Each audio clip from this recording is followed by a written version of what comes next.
Hola, ¿qué tal? ¿Cómo están? Bienvenidos y bienvenidas a un nuevo programa de Meridiano 64. Hoy tenemos una charla interesantísima, una entrevista sobre cómo influye en la otredad la situación actual y el contexto mundial, también cómo lo hace en nuestra psiquis. Además de ser psicóloga, nuestra invitada es neurocientífica. También vamos a charlar sobre esta situación de multiconexión, el multitasking que vivimos siempre en el celular, siempre en las pantallas, por lo tanto no nos podemos despegar de nuestro trabajo. Este burnout afecta o no al rendimiento de las empresas y de los estados. El Meridiano 64 de hoy lo hacemos con Concha Pinós-Pey, que además de todo lo que dijimos es politóloga y socióloga. Por eso también le vamos a preguntar sobre cómo nos influye esta permanente situación de crisis que vivimos los argentinos. De la mano de Marco Leone, Concha va a estar en el pabellón Argentina dando una charla, un seminario. Podés encontrar en los zócalos de la entrevista toda la información y en la descripción del video te podés enterar cómo anotarte. ¿Por qué en Ucrania tú eres capaz de coger tu coche, hacer 3.500 kilómetros y traer una familia desde Kiev arriesgando tu vida y no lo hiciste en Siria? La pobreza, la exclusión generan sesgos en el cerebro que hace que las personas intergeneracionalmente no tengan más opciones. Y es que más que darte los peces, hay que pedirles que nos dejen pescar en nuestros ríos. No creo que al argentino le falte talento, al contrario, que no sustituyan una conversación de WhatsApp por un café con un amigo o con un mate, o sea, eso no, ahí no podemos. Concha, ¿cómo estás? Mucho gusto, bienvenida a Meridiano 64. Muchas gracias por la invitación. Bueno, contanos, Concha, ¿a qué venís a Córdoba de la mano de Marco Leone? Bueno, es una invitación experiencial para enseñar la neurociencia del bienestar, que es un aspecto aplicativo sobre cómo las personas pueden generar más bienestar en sus vidas de una manera muy sencilla. Ujú. Te quiero preguntar, ya que podemos ir adelante con la charla, sobre la República Argentina. ¿Cómo haríamos para tener más bienestar? Te paso algunos números. Somos un programa especializado en cuestiones de política y de economía. Tenemos el 9% de nuestra población bajo la línea de la indigencia, más de la mitad bajo la línea de la pobreza, y ese otro 50, 40 y pico por ciento que quedaría fuera de la pobreza y de la indigencia, lo tomaríamos en cuenta dentro de lo que es la otredad. ¿Cómo podemos construir con este contexto y con este panorama? Gracias por la pregunta, porque mi primera materia de estudio es ciencias políticas, es algo que no mucha gente sabe, pero realmente yo acabé en la ciencia porque venía de la política, de buscar razones para ayudar a las personas. Lo primero que tendríamos que definir es qué es el bienestar y cambiar ese concepto. Muchas personas piensan que el bienestar es la beneficencia, ayudar a las personas o tienen que ver con tener más tecnología en casa o más dinero, el Producto Interior Bruto. Y eso no es el bienestar, ¿verdad? Entonces, cuando definimos si Argentina tiene bienestar o no lo tiene, podríamos hacerle un análisis totalmente distinto al que suele hacer el Banco Mundial o Naciones Unidas a la hora de analizar los países. Por ejemplo, yo analizaría si tiene redes de apoyo, cuál es el grado de empatía de los argentinos, qué capacidad tiene de ser resiliente y levantarse de las crisis. Esos son algunos de los elementos del bienestar. Entonces, lo primero que deberíamos de hacer es un análisis mucho más abierto a lo que son las ciencias contemporáneas, sino a ciencias que están subyugadas de alguna manera a los organismos internacionales. Ya sabes de qué hablo, ¿verdad? Ujú. Es decir, que de alguna manera en la indigencia y en la pobreza, es decir, gente que ni siquiera satisface sus necesidades alimenticias, que son 5 millones en la República Argentina, podemos encontrar bienestar o trabajar en el bienestar desde otro aspecto. Hay cosas muy interesantes, o sea, ese es el primer marco que te daría, ¿no? El segundo muy importante es que la pobreza, la exclusión generan sesgos en el cerebro que hace que las personas intergeneracionalmente no tengan más opciones. Y te voy a dar algunos ejemplos. Por ejemplo, una persona gana la lotería y le toca un premio tremendo y era pobre y se gasta el dinero, al cabo de 3 años vuelve a ser pobre. Esto es lo normal que pasa con las personas.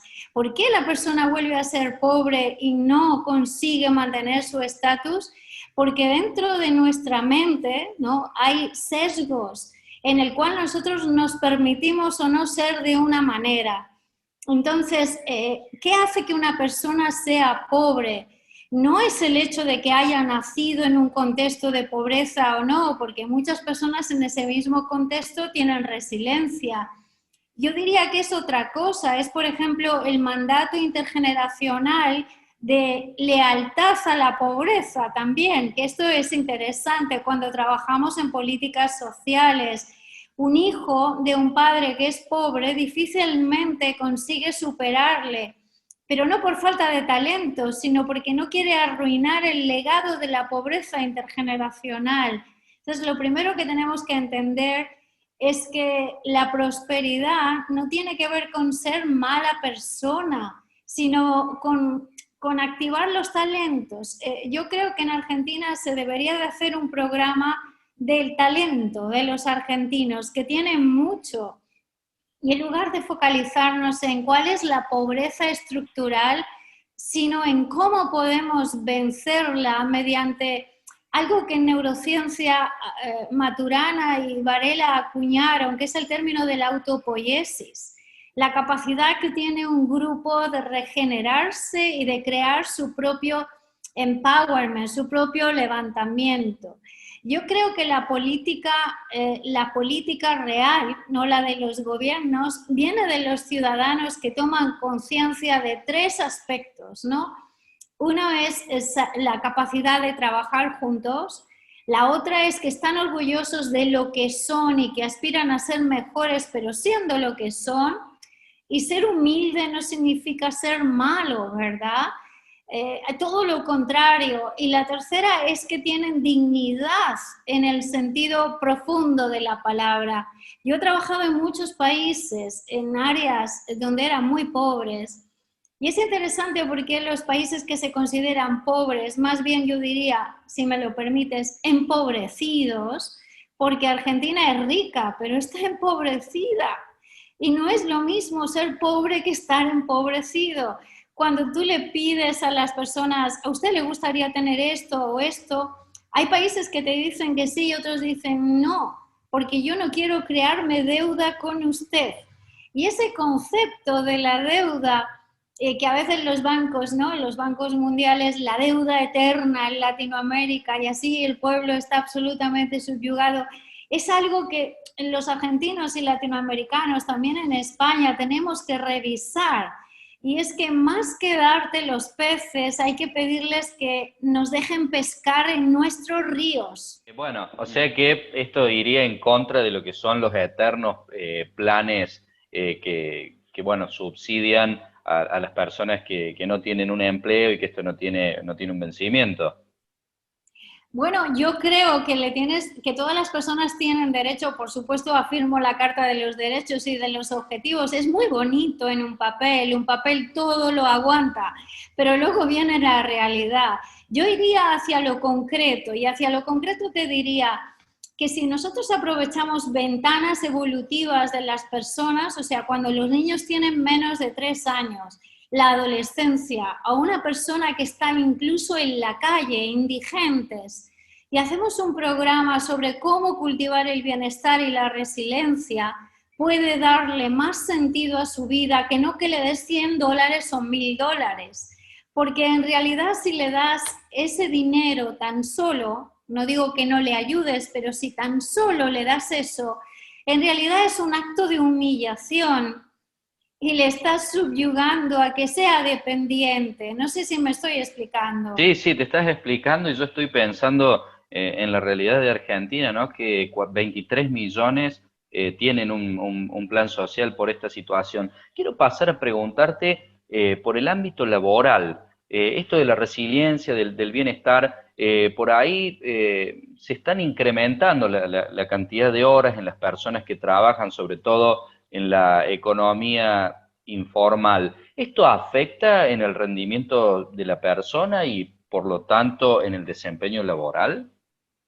Claro, porque tú fíjate que lo que estamos viviendo en los últimos 2 años, me voy a quedar en los últimos 2 años, que hace, no sé ustedes, pero nosotros hace 2 años exactos que nos encerramos, nos autoencerramos por la pandemia. Lo que estamos viviendo son cambios sustanciales en materia de derechos sociales, de derechos a la educación, de derechos políticos y civiles, por ejemplo, en la libertad de expresión de salir a la calle. Tú ya no puedes manifestarte porque había el COVID, ¿no? Y en el ámbito profesional, en estos 2 años yo diría que se ha aprovechado, entre comillas, y digo aprovechado, entiéndanme con cariño, para hacer un avance en un sentido no consensuado sobre el uso de las tecnologías o sí en el trabajo, la inclusión de que ahora sí o sí tienes que trabajar desde tu casa, o sea que no hay una diferencia entre el espacio público y el espacio privado, donde el trabajador ya no tiene límites, porque al meterse el ordenador en su casa, no solamente se está metiendo el trabajo, sino lo está incluyendo dentro de su intimidad. Y esto es muy fuerte, lo que estamos viviendo. Y yo diría que el concepto de un trabajo para toda la vida, ya eso ya está clausulado.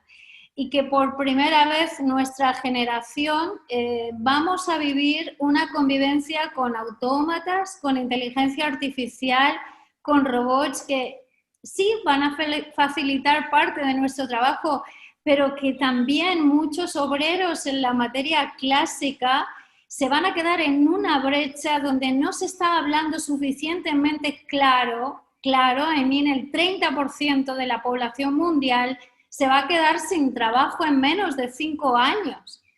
Y no estoy escuchando planes de transición laboral, igual que no escuchamos planes de transición ecológica o económica. Entonces, si la solución es que a ese 30% tú le vas a dar un salario que se llama el salario social, lo encuentro simplemente humillante, porque las personas tienen derecho a ejercer su profesión. Ujú. Y sobre todo también, a ver, no se busca desde el punto de vista gubernamental dignificar a la persona, ¿no? Porque como vos decías, entregándole esa analogía que hacías con entregarle el pescado, no se busca la dignidad, sino por ahí solucionar una situación que ni siquiera llega a lo alimenticio. Es muy interesante, fíjate, volviendo a Argentina, yo nunca he estado, pero sí la he estudiado vuestros buenos casos. Yo me quiero concentrar en los buenos casos, y es que ustedes tuvieron y tienen un gran movimiento de redes sociales, de cooperativas, de producción, de ayuda, ¿verdad? Pienso en compañeros en neurociencia todo lo que están haciendo en términos políticos y también en propuestas como la de Pérez Esquivel, ¿no? Entonces, no creo que al argentino le falte talento. Al contrario, te vas a cualquier lugar del mundo y te encuentras argentinos que triunfaron en muchas áreas. La pregunta que yo le haría a la audiencia es, si ustedes observan la biología, la célula se cambia con el medio. Entonces, ¿cómo de importante es que nosotros, bajo las mismas células, que son los grupos humanos, cambiemos nuestras estructuras mediáticas? El medio es el mensaje también, y seamos capaces de crear mucho más revoluciones en el sentido de sostenibilidad. Ujú. Concha, si te parece, hacemos una muy breve pausa en este diálogo y ya volvemos. De acuerdo.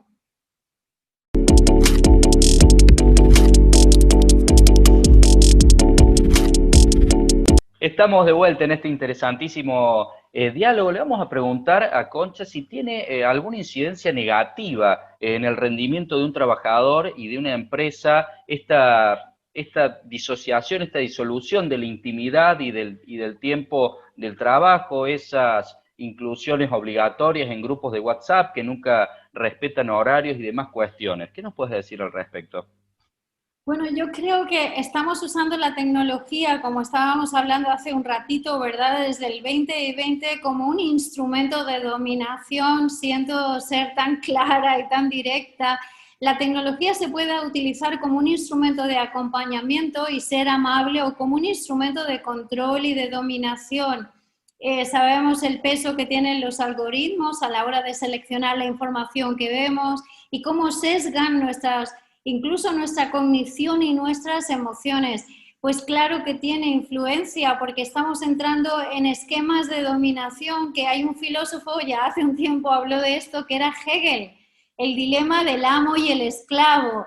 Entonces nosotros nos hacemos esclavos, ya no los trabajadores y los jefes, sino el sistema se está haciendo esclavo del instrumento, que aunque ustedes crean, no sé, quizás alguno que nos escucha es suficientemente paranoico como para pensar que hay alguien que todo lo lee. No, no, no, no. Nos estamos haciendo esclavos del absurdo. Ni siquiera hay alguien que analiza los datos, porque nadie puede analizar esa cantidad de datos. Estamos viviendo tiempos ridículos, ridículos en el dataísmo.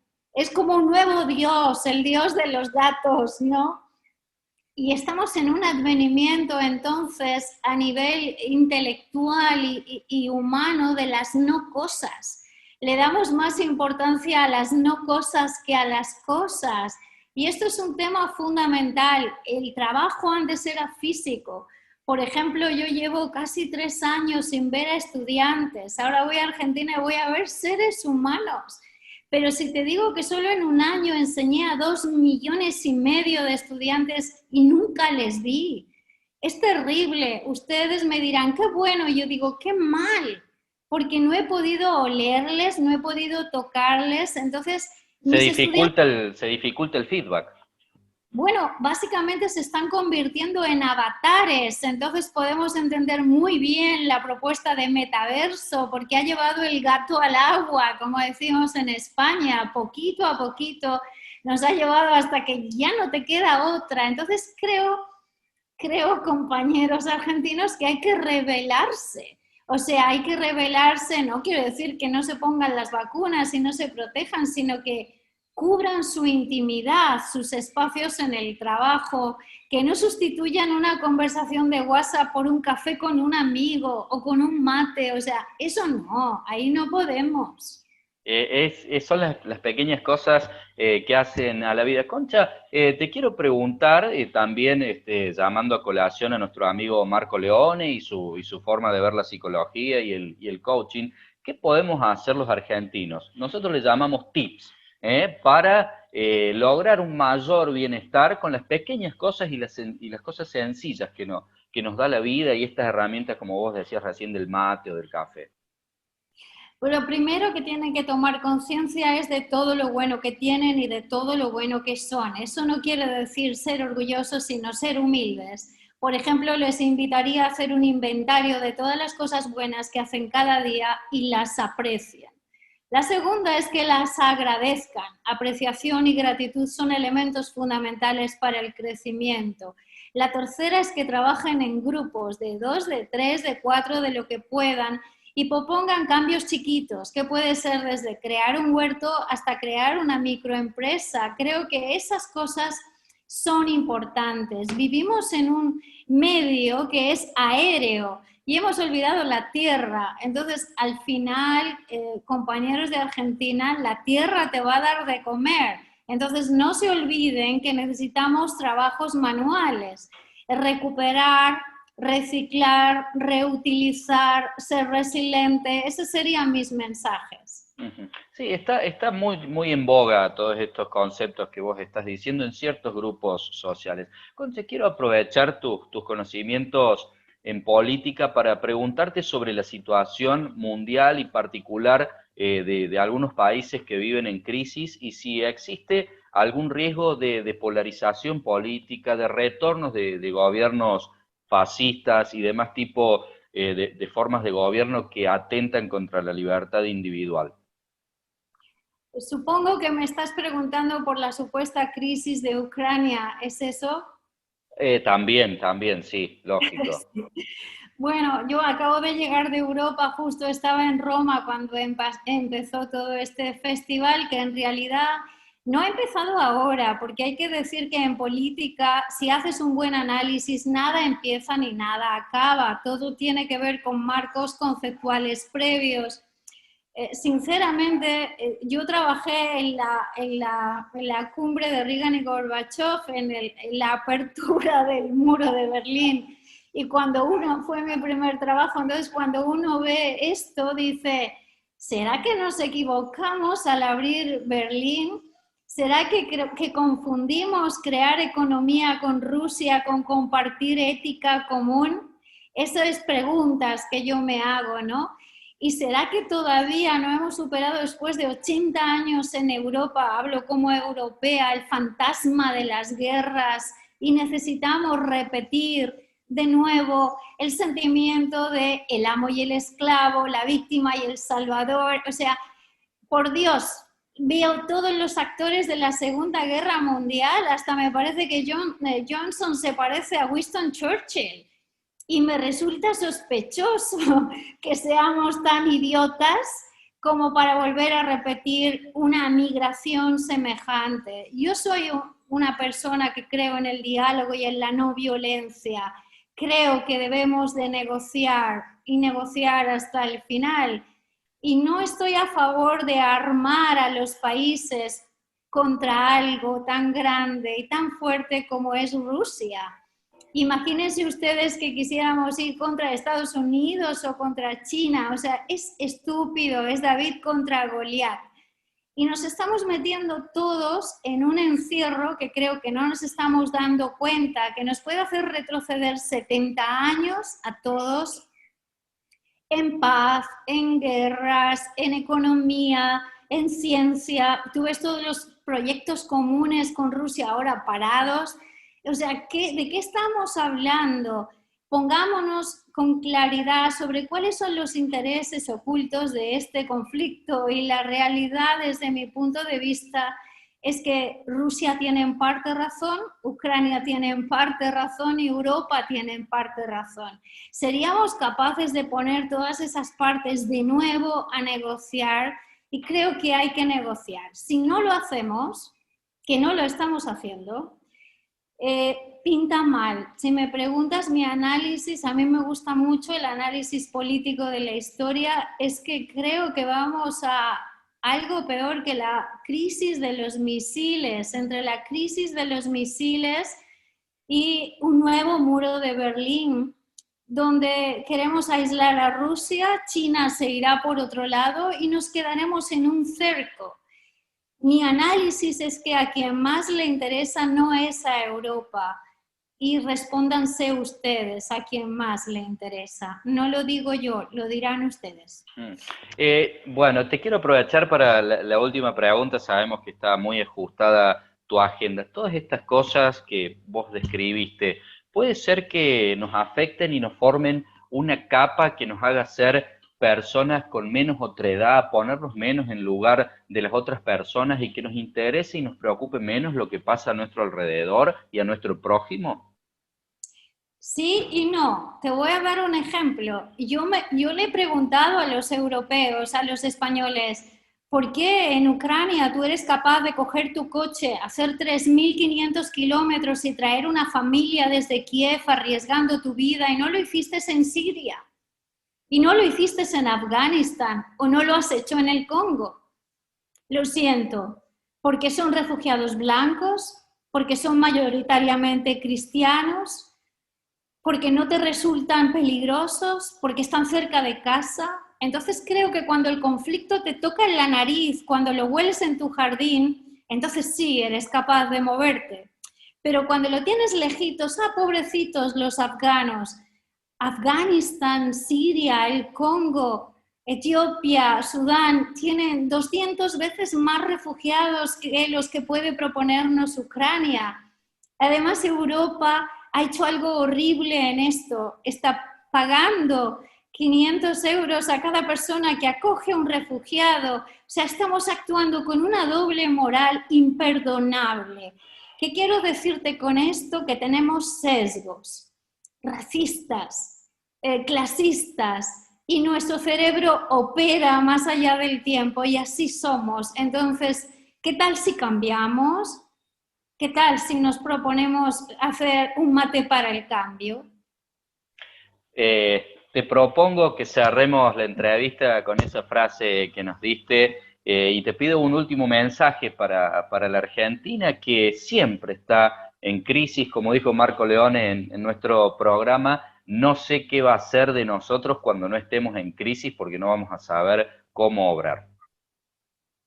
Yo le diría a los compañeros argentinos que ustedes tienen grandes talentos, que más allá de la crisis que es inevitable hoy en día para todos, imaginen lo bien entrenados que están para una crisis permanente.